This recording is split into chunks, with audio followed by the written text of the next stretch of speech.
The city of Charlotte bustled with the rhythm of a Friday morning.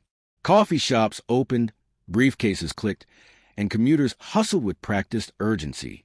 Amid it all, Jameer Langston, a tall, soft-spoken black man in his mid-30s, stepped off the city bus, backpack over his shoulder and earphones in, nodding slightly to the beat of Nas' Get Down.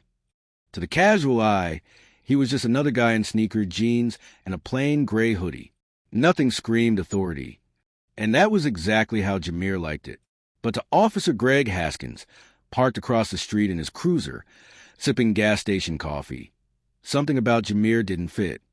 Maybe it was the way he walked with too much confidence, or how he didn't seem to acknowledge the police cruiser at all. In Greg's eyes, a black man with a backpack in an upscale business district meant one thing: trouble. "Let's see what this one's up to," Greg muttered, putting his coffee down and stepping out of the vehicle. Jameer was just about to turn into the glass skyscraper where he worked when he heard the unmistakable voice of law enforcement bark behind him. "Hey, you stop right there." Jameer paused, took a breath, and slowly removed his earbuds. "Is there a problem, officer?"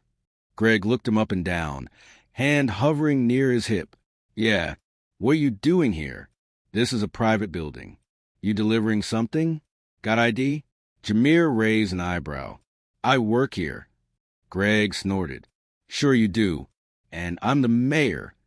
The sarcasm wasn't even subtle. People were starting to glance over. "Let me see what's in the backpack," Greg demanded.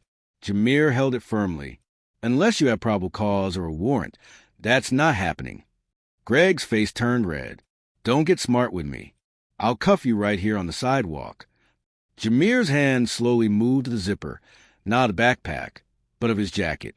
Greg tensed, hand on his holster. But instead of a weapon, what emerged was a leather badge case. He opened it slowly and held it up at eye level. Jameer Langston, Deputy U.S. Marshal, Homeland Security Task Force. Want to try that again? The air seemed to freeze. Greg stared at the badge, then the ID, then back at the face in front of him. His voice cracked. "I didn't realize." Jameer took a slow step forward, voice calm but steely. "Didn't realize what? That someone who looks like me might not be a criminal?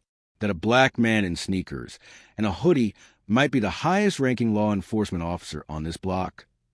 Greg stammered. "It's just protocol." "Stop," Jameer said, with the authority of someone who knew the law better than most. "Your protocol is profiling, and you just made a career-ending mistake." People had stopped. Phones were out. Cameras were rolling. Jameer put the badge away and calmly walked past the officer toward the building.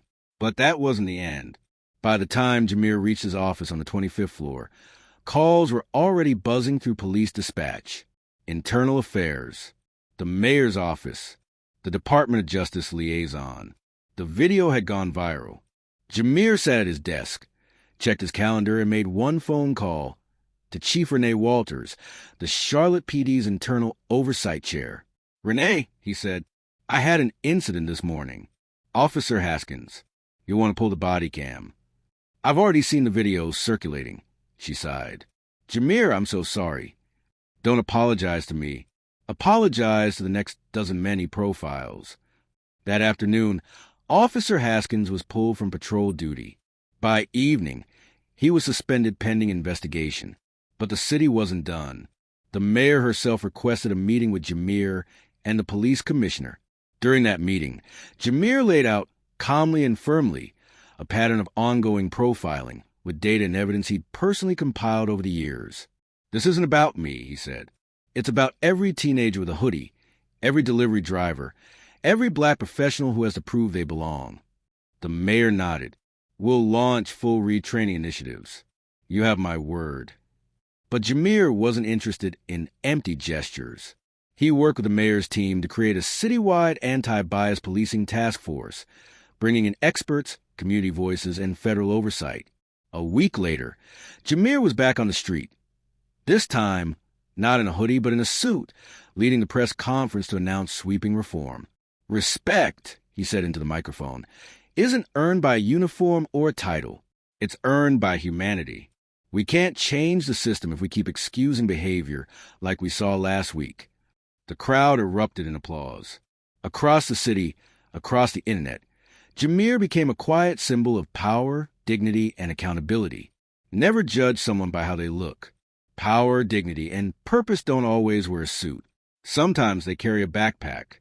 Subscribe for more real feeling, eye-opening stories that challenge the system and empower voices that are too often silenced.